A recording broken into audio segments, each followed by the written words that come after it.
Hello mga ka-perfect, maganda po ang panahon ngayon. Pumasyal po ako dito sa banda sa may malapit po sa amin at yun nga, may nakita akong buko. So, tingnan natin. Yan, nandiyan lang po sa harapan ng kanilang bahay. Kaya nag-ask tayo ng permission sa mga may-ari po. Yan po yung mga may-ari po, yung mga madam and mga sir. Si Iduboy, yan. Okay, lang daw, magkuha lang daw. Yun lang, ita-transfer lang yung kanilang sasakyan kasi yung kanilang vehicle sa harapan po ng kanilang bahay. So, ayan po, yung kanilang buko sa harapan, itik-nitik sa bunga yan. Yung mga kasama po namin guys, yung mga binata namin dito sa Purok, ayan yung problema namin. Kasi naandyan pa yung kanilang sasakyan sa harapan. O, di ba last time is natamaan yung baya ko. Ito is matamaan naman yung sasakyan. Ay, magkakagasto naman ako. Yan, yan po yung bahay na pinapatayo ni ng mga ng galing po sa Taiwan. Ayan, napakaganda po. May pa second floor sila, may pa balcony. Ayan, yan malapit lang po yan yung buko. Ayan. So kumuha na sila ng itak. Ayan. So while waiting, ayan po, i-flex ko, wala daw silang makita doon ng itak. So pumunta po sila doon. Ayun, ito na. Oh, titry ko na. Kukuha ako ng buko. So, pinaalis ko muna sila lahat-lahat. Pero may paipan po. May dumating sabi ko, umalis ka dyan. Kaya baka mabukulan ka na naman. Makasitis ka na naman ako. Ayan, di ba? Oh, expert na ako sa sungkit ng buko, guys. Ayan. So, ayan. Pero mahirap po talaga. Ayun, naghanap na ako ng itak para matry muna kung okay ba yung buko na nakuha ko para i-check natin. Ayan, dinala na po ng isang bata. Kalimutan ko yung pangalan niya. Sino ito? Si Gison. Oo, ayan. Hinahanap niya yung itak. Pero si Rumi po yung kumuha ng itak. Ang tagal-tagal nilang kumuha. Sabi ko, ay, wag mo yan kay dirty. Ang tagal lang kumuha ng itak para ma-check natin kung may laman na po yung buko para maghanap po tayo ng another set of coconuts. Ayan. So, ang Uncle Cool doon, sabi niya, meron daw siya doong panungkit na mas maganda. So, ayun. Akala ko okay lang yung sungkit ko, may mas maganda pala doon kasi meron siyang kutsilyo yata. Oo, yan. O yan na, di ba? Tignan nyo yun guys. O di ba? Parang manual or parang first time ako kakahawak ng buko. Perfect.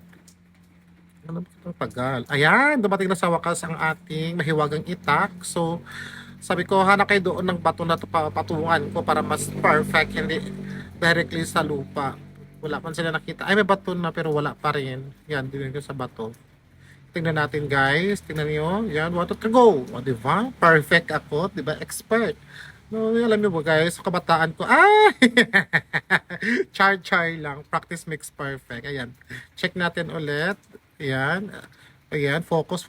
Hindi pa rin guys. Mahirap talaga magbiyak ng buko. Ang hirap talaga. Pinasa-stress na ako. Parang nahulog na yung eyeglasses ko. Ayan, mabuti na may mga bata. Ayan, tignan. Oh, perfect ang buko. May laman na siya kaya simulan na natin ang task natin. O, di ba? Meron ng laman ang buko. Okay. Pakita talaga ni Incheck. Ayan. Sila pa yung may-ari ng buko sa harapan ng kanilang bahay. Even though na na tawag nito, hindi na sako, pero sila po yung nagme-maintain ng buko na yan. Ayan. So, simulan na natin. Ubusin na natin ang buko. So, check agad. Madami pa namang bata dyan. Pero, nakakuan po sila. Mga 10 meters away po sila sa akin. Ayan, di ba? Ang daming buko po. Di ba? Hitik-hitik ng bunga. Never pa siya nakunan. Ayan. Check natin, guys. Ayan. Another set. One. Ang hirap talaga, guys. Nakakangawit talaga ng balikat. Ayan. Tapos, sad to see, guys, yung aking panungkit po na tawag ito, nasira.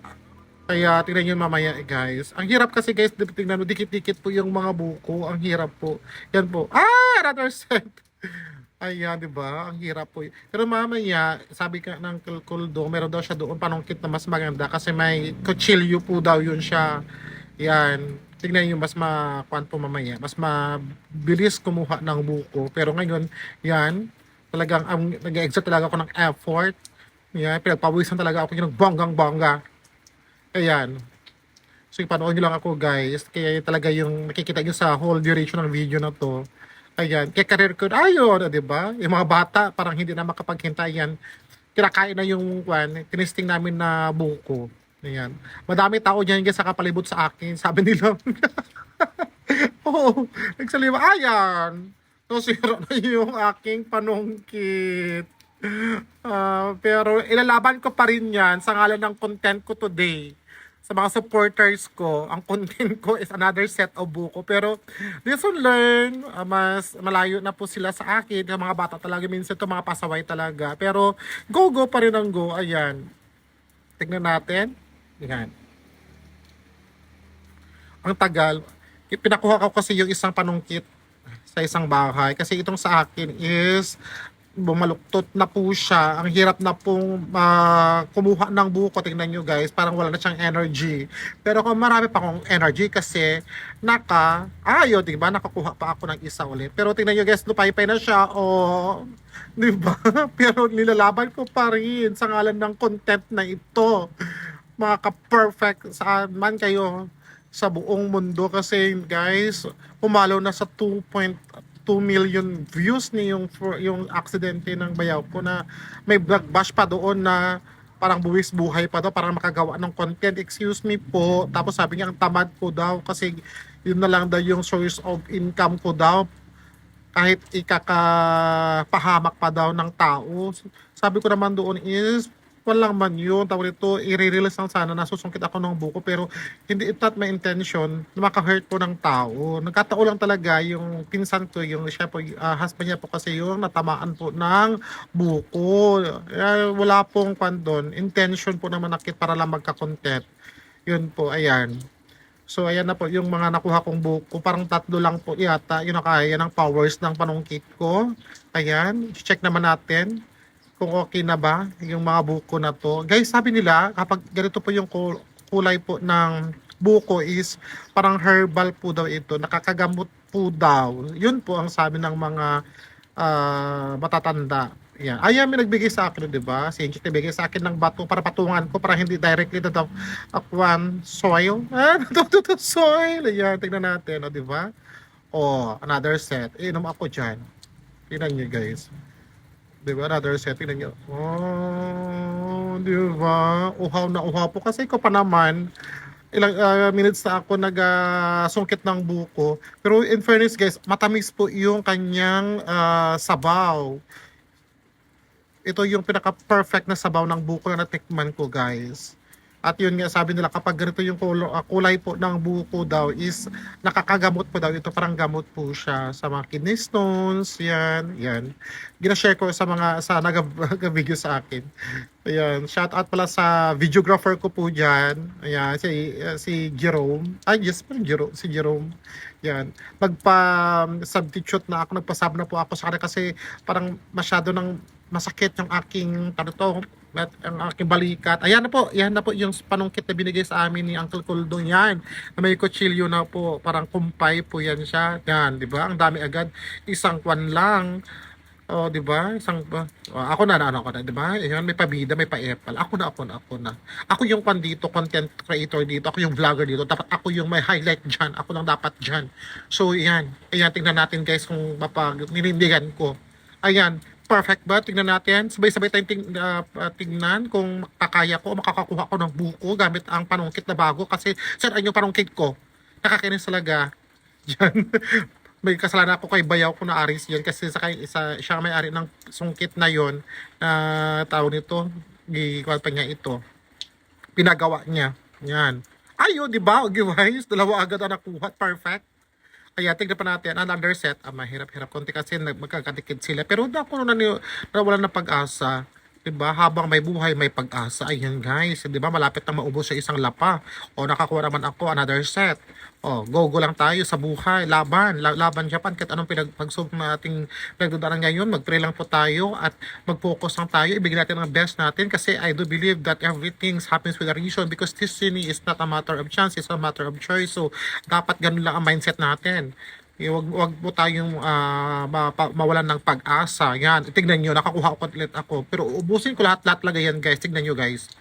Ayan, yan. O diba? Sunod-sunod na. Yan. O diba? Ilan na lang na iwan? 2 na lang, 3 na lang. Pero uubusin ko lahat-lahat. Ayun, diba? Ang bilis na. Napaka-perfect ng sungkit na yan. na. Yan. Iuwi ko na yan siya mamaya after ko magsungkit dito para hindi na ako mag-exert na ako ng konting effort. Yan. Perfect.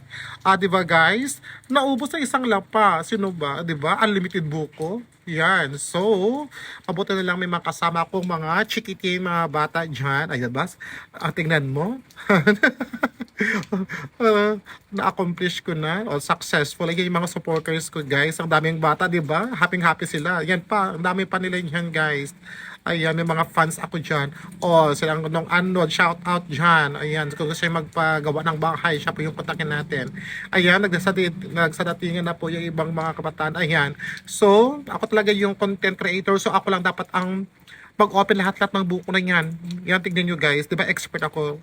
Nung kasi kabataan ko guys, at yung trabaho ko talaga, tawag ito, tig-open or tawag ito, kudkod ng buko, ng gata. Yan. Doon. Kasi doon ako kay tita ko nag-stay. So, 10 nyog ang binabalatan ko. Tapos, mukhang yun ha, matanda na or gulang na nyog. So, mas mahirap yung balatan. Ito, kering-kering lang ito guys. Tignan nyo guys, di ba? Napaka-simple. Very lang, basic. Tingnan nyo guys. Ayan lang, ganyan lang. Tapos, o yan, di ba? Bakit nakasimangot? Ayan guys. Oh, di ba? Another set yung bota talaga. Tapos kayo naman, di ba?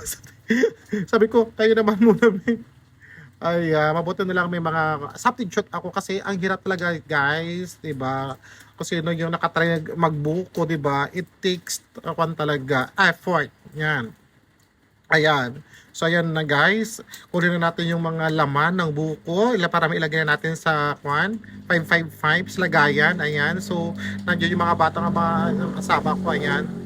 So, iba dyan po guys, sila po nagliligpit po ng nakunan na po ng laman. Nilalagay nila po doon sa may basurahan para at least Auntie Lisa hindi magalit sa atin. Auntie Lisa, shout out. Salamat po sa pagbigay ng buko. Yan. Napaka-perfect po yung buko po nila. Napakasarap talaga po ng buko po nila. Matamis po yung sa tubig po ng buko na yan. Ayan. So, ayan. Ako naman. Tingnan natin, ayan na guys, lagyan na natin ng gatas ang buko. Gusto ko sila namin natural buko lang. Kaya, yan lang po, 2 gatas lang po yung nilagay po namin. Lagyan namin po ng ice, bali 3 ice po. Hindi na namin sinama yung, di namin binuksan or nilabas sa kanyang supot. Ayun na yung ice para hindi po mag-mix po yung tubig po ng ice para natural talaga 100% coconut juice po talaga yung malalasahan at mainom po namin. So hindi lang isa yung gatas guys, 2 po yan siya. So yan, bahay po yan ng mga dupa po. Yan, ni Auntie Lisa, yan, nila Eddie Boy. Yan, yan po kami nagmix po ng mga ingredients. Mga ingredients, 2 gatas lang. Ayan guys, ayun, bakit may parang na-over, ayun, ay wala. Parang may nakita lang po na floating debris kaya tinanggal. Ayan, so it's time to mikos mo na yan insan. Imikos na yan para makakain na tayo ng perfect na buko juice. Yan, tignan nyo guys, yan. Ay, ginatilo pa, sayang pa yung laman. Ayan na guys, may 3 kaming ayos talaga. Natural buko lang po yan, wala pong halong ibang chemical. Natural buko with 2 cans of condensed milk. Ayan. Naka-prepare na po yan ang maglalantak or iinom ng buko. Ayan guys. So, ayan, di ba? Uhaw na sila guys. O, sila pa yung may-ari ng bahay guys. Nagkikwa lang po tayo. Dapat maging friendly tayo sa ating mga kapitbahay. Ganyan. Ayan. Try na natin yung buko juice. Ayan. Try na nila. Masarap daw. Check natin. Ito-check natin. Tatanungin natin yung bata kung masarap. Masarap ba ang buko? Tatanungin natin. Ayan yun. Yan. Tingnan natin, i-ask natin. Masarap pa yung buko. Ay, wala na silang pakialam sa akin. Basta focus sila sa, bakit may langaw? Ayan, pakita sa video mga camera shy po yung mga kasama ko. Tatanungin yung bata, masarap ang buko? Masarap? Sure ba? Ay, masarap po daw. O, di ba? Nagsinungaling ang bata, guys. O, di. Yung isang bata naman, masarap ang buko? Ay, masarap rin daw. O, di ba? Masarap ang buko again? Masarap rin. O, approve sa mga bata. Kaya, guys, napaka-perfect na buko. Salamat po sa lahat po ng nanood. Shout out po sa may-ari pa ng bayan, Auntie Lisa. Ayun, Lentili sa Dupa. Yan lang po. Maraming salamat. Thank you for watching, guys. Hanggang sa susunod na content.